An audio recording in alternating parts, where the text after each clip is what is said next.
Coucou tout le monde, bienvenue dans ce nouveau vlog. Les images que vous voyez dans ce vlog ont été tournées première quinzaine d'octobre. Si vous avez vu ma vidéo récemment, mon haul plantes extérieures, vous savez que j'ai acheté des petites plantes pour le jardin. Et du coup j'en ai planté quelques-unes à l'entrée dans les pots. Donc j'ai mis les petits pots violets, je vous en avais déjà parlé, qu'on avait trouvé d'occasion pour l'ancienne maison. Je trouvais que ils sont un petit peu plus jolis qu'on va dire des petits pots en terre cuite, et comme c'est l'endroit où les gens peuvent voir en fait sur l'entrée de la maison, j'ai décidé de les placer là. J'avais une oxalis qui se plaît toujours, mais j'avais envie de plus de couleurs. Comme j'ai pas beaucoup planté sur cette entrée, mis à part les pots, j'avais envie de me faire plaisir. Donc l'oxalis, je l'ai simplement replanté dans un petit pot en terre cuite et je l'ai passé dans notre jardin. Je vais la laisser en terre, si elle s'endort cet hiver, très bien. Sinon c'est pas grave, il fait quand même bon ici, hein, il n'y a pas beaucoup de gelée. Ensuite si elle s'endort, elle se réveillera au printemps. J'ai mis des petites viola cornuta dans ce petit pot, et dans le grand pot là où vous voyez j'ai des bacopas qui sont des vivaces et qui ici passent l'année aussi. Elles sont pas extrêmement rustiques, quoique ça dépend où vous êtes en France. Et ben j'ai planté les petites giroflées d'été que j'avais achetées pour fournir un peu le pot, lui donner un petit peu de la hauteur puisque les bacopas cascadent, pour que ça soit bien fleuri et coloré sur l'entrée. Au milieu vous voyez mon pot, il y a mon azalée qui va me faire de jolies fleurs rose pâle en automne et puis aussi au printemps. Mais le reste de l'année elle est en feuillage tout vert, ce qui est très joli, mais il y a un petit peu moins de couleurs. Coucou tout le monde, je viens de recevoir un petit colis de la part de Caro. Caro from Modène, le colis le plus mignon du monde. Alors je vous montre ce qu'il y a dedans. Alors en fait j'ai reçu son tout dernier livre, mais elle m'a mis des petites mignonneries. Le thé goûter d'automne, thé noir, citrouille, épices, crème vanille. Donc c'est un thé qu'elle a fait avec Jardin Mademoiselle. Donc je crois que c'est une marque de thé. Il y a une boutique à Paris, dans le 7e. J'ai hâte de le tester. Demain matin, parce que là, il est 11h30 et j'évite la théine après, vers midi, quoi, après-midi. Une illustration issue du livre. J'ai eu un torchon, oui, parce que sur sa boutique, Caro fait des torchons maintenant. Ce sont 2 compos et de fabrication française, avec des encres écologiques. Et là, j'ai reçu celui avec la recette Pumpkin Spice Tea Latte. Oh, magnifique. Je sais pas s'il en reste encore sur la boutique, moi je vais pas dire de bêtises, mais je vous mettrai le lien de son livre. En fait, cette année, elle a, avec les petits carreaux comme ça, petits stickers, et le fameux livre, donc qui est un livre de recettes. Caro, en fait, cette année, elle est passée par Albin Michel, c'est la première fois qu'elle passe par un éditeur. Tous ces autres livres que j'ai, je les ai ici, tiens. Mon automne cosy qui est sur le... Ah bah, Dan l'a fait tomber. Mon printemps cosy, mon hiver cosy, c'était de l'auto-édition. Ils sont disponibles sur son site. Et cette année, elle a décidé de tester le format maison d'édition. Et elle est passée, elle a travaillé avec Albin Michel et elle a fait voilà un livre de recettes qui s'appelle Mes petites douceurs cosy des 4 saisons. On retrouve la finition avec sa police d'écriture aussi, comme ses autres livres. Donc vraiment, il vient compléter la collection en fait. Et vous retrouvez toutes les recettes des 4 saisons qui sont... Alors, il y en a des... Je crois qu'il y a des exclusives et aussi des recettes que l'on trouve... Oui, par exemple, celui-là. Je sais qu'il y est dans le livre de l'automne, Mon automne cosy, puisque je l'ai regardé hier pour en faire un. C'est un peu une compilation de toutes les recettes des 3 livres. En attendant le 4e. On verra quand est-ce qu'il arrive. Qu'est-ce qui manque? Mon été cosy. Je sais qu'elle travaille dessus pour Halloween. Donc c'est bien, ça permet d'en avoir un que l'on garde dans la cuisine toute l'année. Le papier est très sympa aussi. Je crois que c'est un peu le même type de papier qu'elle va utiliser pour les nouvelles éditions de son livre. Il faut que je lui demande. Moi j'ai acheté ces livres donc il y a longtemps, au tout début, quand ils sont sortis. Je sais qu'elle a refait des éditions avec du doré, un papier comme ça, peut-être un peu plus épais. Il me semble que oui. Il sent bon.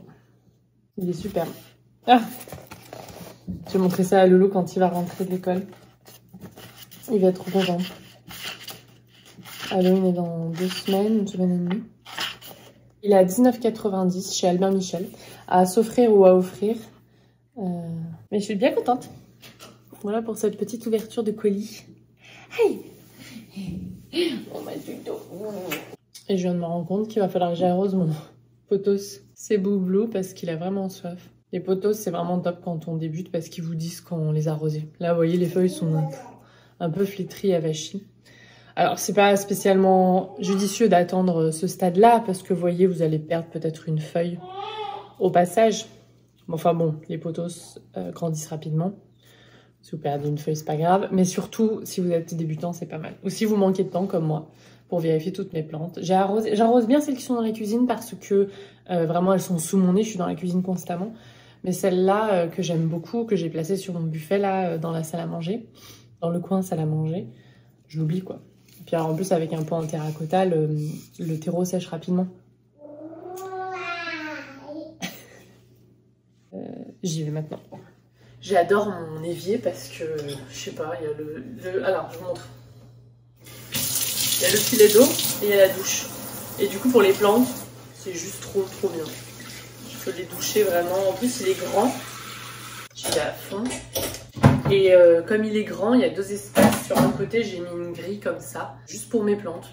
Pour pouvoir les égoutter un peu avant de les remettre sur soit leur petite coupelle, soit sur le meuble directement. Bien que j'ai acheté des petites coupelles en plastique, parce que je vais vous montrer.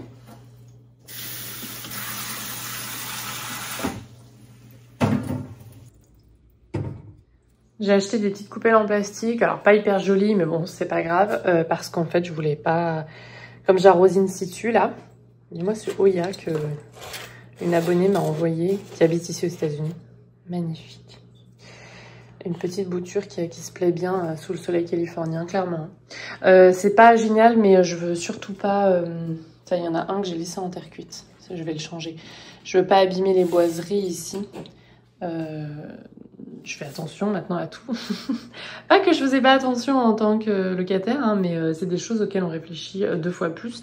Parce que si ça pourrit, si ça s'abîme, etc., s'il y a des dommages liés à l'eau, ben, c'est à nous de repeindre, quoi.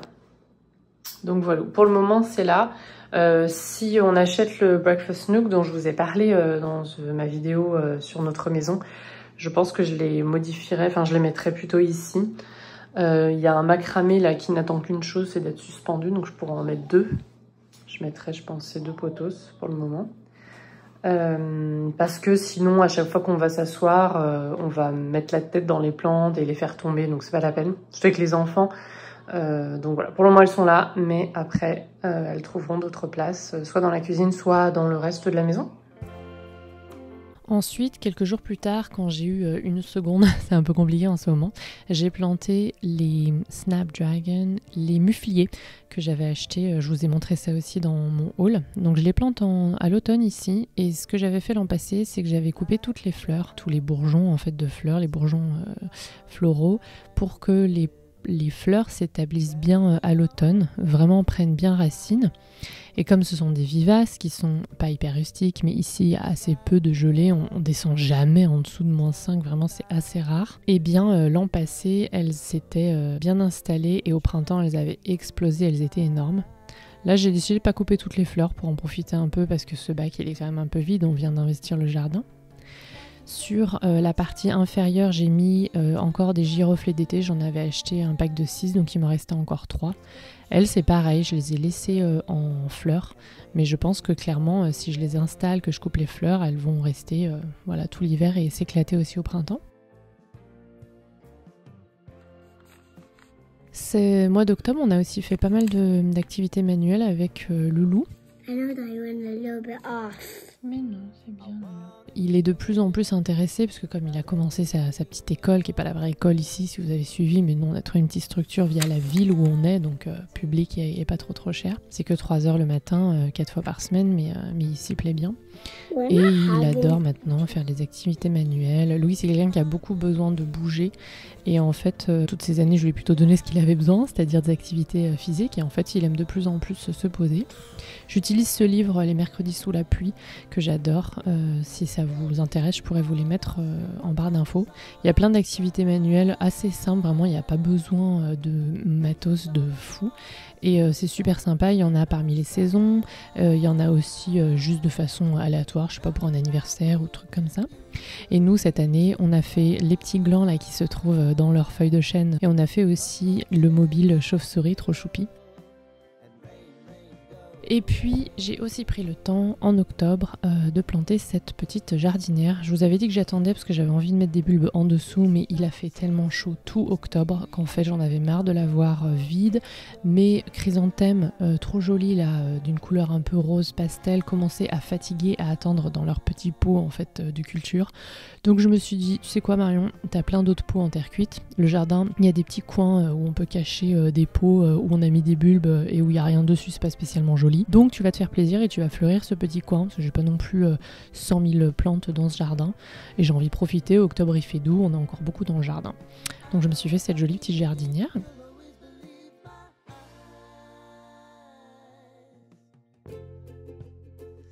Et mi-octobre, on a aussi eu l'anniversaire d'une tante à nous ici. Et avec Loulou, on lui a préparé une petite composition florale.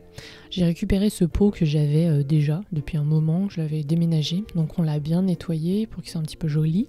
À la fin, on a mis un nœud tout autour parce qu'il nous restait un nœud de la déco d'automne. Juste une minute, le temps que je frotte. Ok, you can rinse. Ok, stop.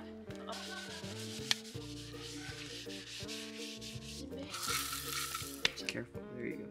Good job. Alors, je commence par mettre un pattern. Est-ce que tu peux me donner la plante rouge? Ok. On a planté des chrysanthèmes. J'ai mis un sédum. Je crois que c'est un sédum rupestre Angelina. Ah, je vais avoir beaucoup fait. Ouais, on va mettre celle-là, ouais. Oui, le sédum. Et on a mis aussi des petites pensées. Et puis pour lui faire une petite surprise au printemps, on lui a mis quelques bulbes de jacinthe qu'on a placés juste en dessous des petites pensées qui ont des racines assez fines. Donc il n'y a pas de souci, au printemps, les jacinthes trouveront leur chemin jusqu'à la surface, jusqu'à la lumière et passeront à travers les pensées. Et puis si elle veut vraiment en profiter à fond, elle enlèvera juste les petites pensées. Les chrysanthèmes sont vivaces, elle habite près de San Francisco, le sédum aussi pourra garder la potée. Ça nous a permis d'acheter juste 3 petites plantes, quelques bulbes, j'ai pas tout utilisé, je vais en garder pour moi pour notre jardin. Recycler ce pot qui est en très bon état et elle était hyper contente. Et puis alors le fait que ça soit Louis qui est planté aussi, c'était top comme petit clin d'œil. Tu me prépares une petite pelle avec du terreau, Nono? Oui. Je te prépare une petite pelle. Sinon j'ai Une petite pelle. Oh, ça va, Nono? C'est pas mal, attends. Juste celle-là. Et... Oh. Chut.